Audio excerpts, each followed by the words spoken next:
Oi,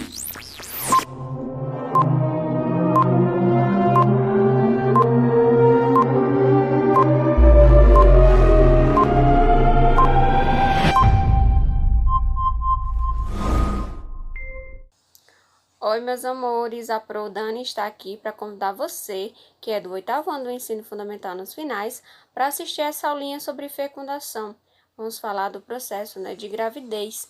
Então, eu quero que vocês estejam comigo, certo? Eu vou contemplar a habilidade do currículo de Pernambuco, de acordo com a nova base, Nacional Comum Curricular.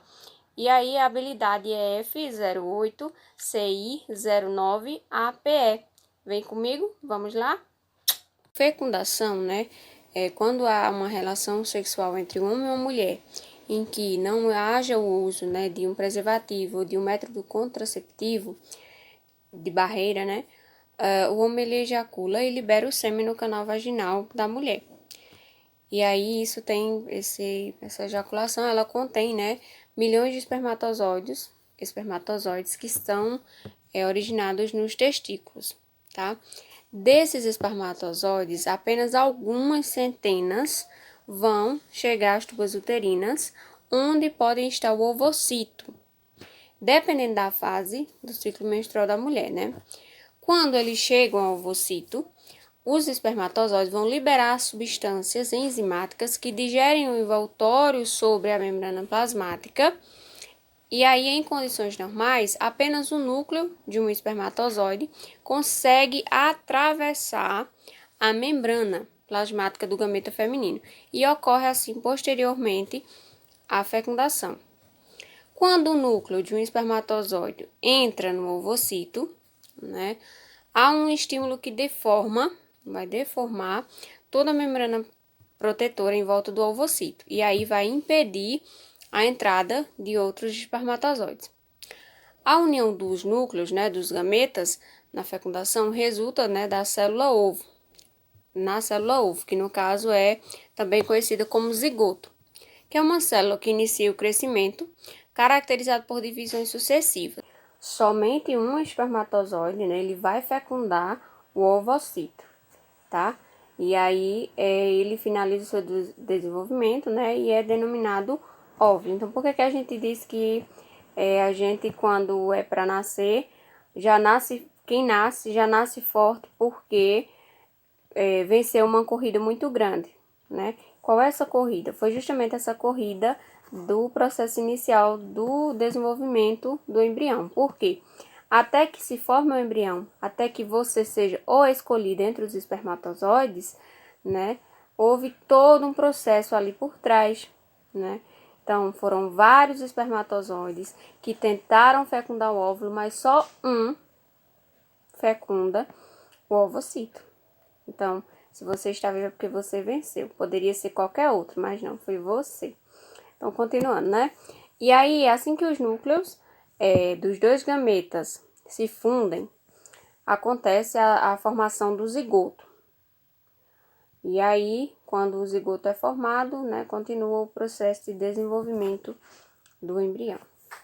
Eu vou colocar aqui para vocês, o vídeo mostrando a ilustração de como ocorre a fecundação. Então, milhões, de espermatozoides são liberados na ejaculação, porém, só alguns centenas de milhares vão chegar ao ovocito, mas apenas um vai fecundá-lo.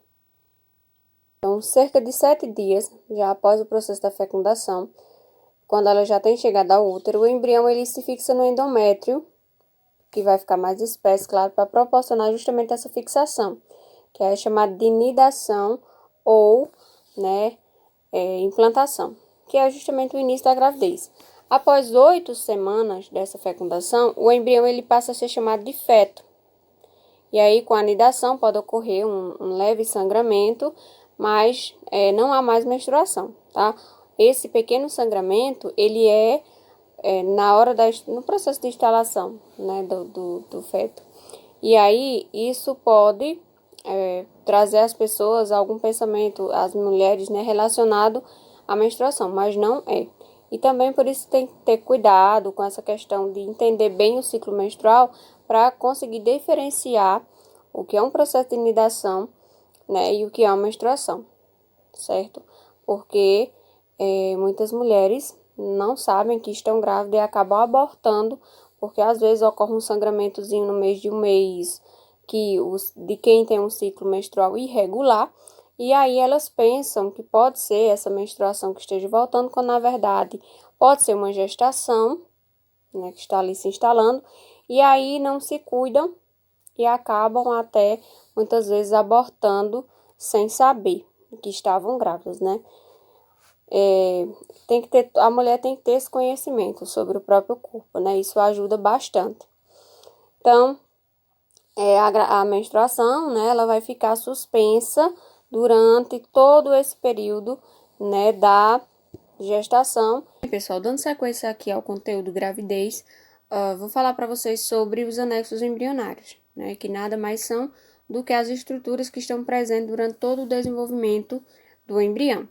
E aqui nessa imagem a gente tem alguns, né, eles são formados pelos folhetos germinativos. A gente tem aí o córium, a placenta, o alantoide, né, a bolsa amniótica, que também é conhecida como âmnio.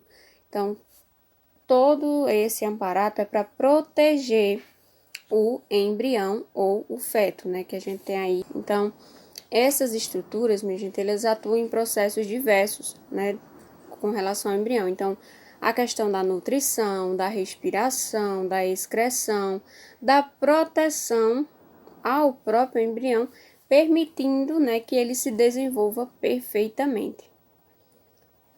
No entanto, a gente tem que lembrar, certo, que elas não fazem parte do corpo do embrião. Então, pessoal, falando dos anexos embrionários, vamos lá, para o saco vitelínico. Deixa eu grifar aqui para vocês. O saco vitelínico, qual é a função dele? Então, a função do saco vitelínico, né, que é um saco rico em vitelo, é justamente ajudar a nutrir o embrião, certo?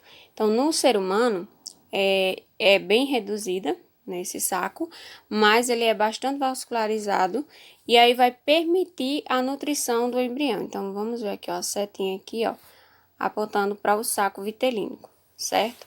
Vamos para a próxima estrutura, a bolsa amniótica, né, o âmnio. Então, a bolsa amniótica, né, o âmnio, ela tem, né, a função de proteger o embrião contra os choques mecânicos e contra ressecamento. Então, ela é constituída, né, por uma fina membrana. A gente vê aqui, ó, ela é constituída por uma fina membrana. E é justamente para essa fina membrana que vai delimitar, né, essa estrutura cheia de um líquido denominado amniótico, certo? Bem, pessoal, vamos falar da bolsa amniótica ou âmnio. Então, a bolsa amniótica ou âmnio, né, é uma estrutura que é responsável por proteger o embrião contra os choques mecânicos e contra ressecamento. Então, ela é importante, né, uma importância evolutiva muito grande, ela representa, né, porque ela permitiu que houvesse a independência de água para reprodução. Então, não precisa, né, de água para reprodução por conta justamente da presença da bolsa amniótica.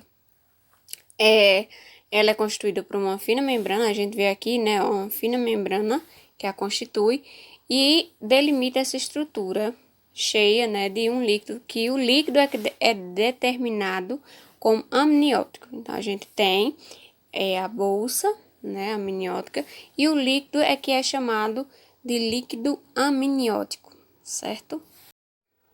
Vamos falar, pessoal, da alantoide. Então, qual é a função do alantoide, né?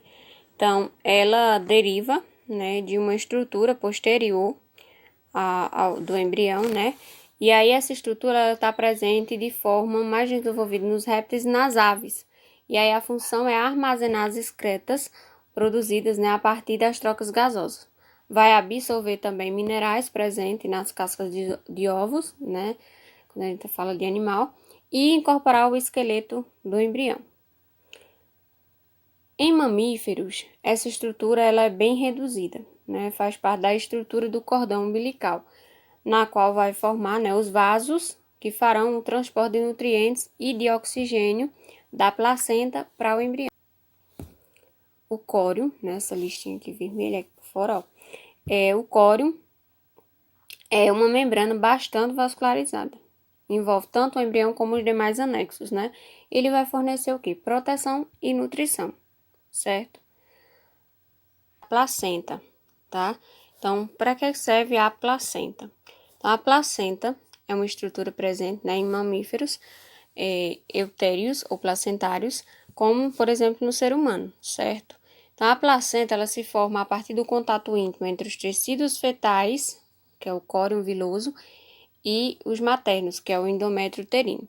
Essa placenta ela é uma estrutura bastante vascularizada, permite as trocas gasosas, passagem dos nutrientes para o embrião e a retirada de excretas. Apresenta também, né, a placenta ela vai também apresentar uma membrana que é denominada decídua e que vai ajudar a proteger o embrião. A interação entre a mãe e o embrião, né, ocorre através justamente do cordão umbilical, que é formado por duas artérias, né, e uma veia. É importante que a gente destaque que o sangue materno ele não se mistura ao fetal, já que os vasos sanguíneos eles não se encontram. A placenta ela também vai atuar como uma barreira de proteção, né, ao feto, impedindo a passagem de algumas substâncias e alguns agentes infecciosos, tá bom? Bom, meus amores, a aula de hoje chega ao final, mas na próxima aula eu vou postar vídeo falando sobre as semanas de gestação, quantas são, o que ocorre, né, dentro de cada uma com relação ao desenvolvimento do feto, tá bom? E aí também vou falar de parto, né, como é que acontece, quais são os tipos de parto, todas as peculiaridades referentes a parto, tá bom? E assim que terminar este assunto, eu vou falar de gravidez na adolescência, que é um problema que ocorre muito, né, tanto no Brasil como no mundo inteiro, e que é preocupante, certo? Porque as adolescentes ainda não têm um organismo, né, formado com capacidade para receber um feto, e que muitas vezes isso é preocupante porque leva ao aborto. Então, a gente vai ver isso com mais detalhes nas próximas aulas. Um cheiro, fiquem na paz, até mais, espero que tenham aprendido muito.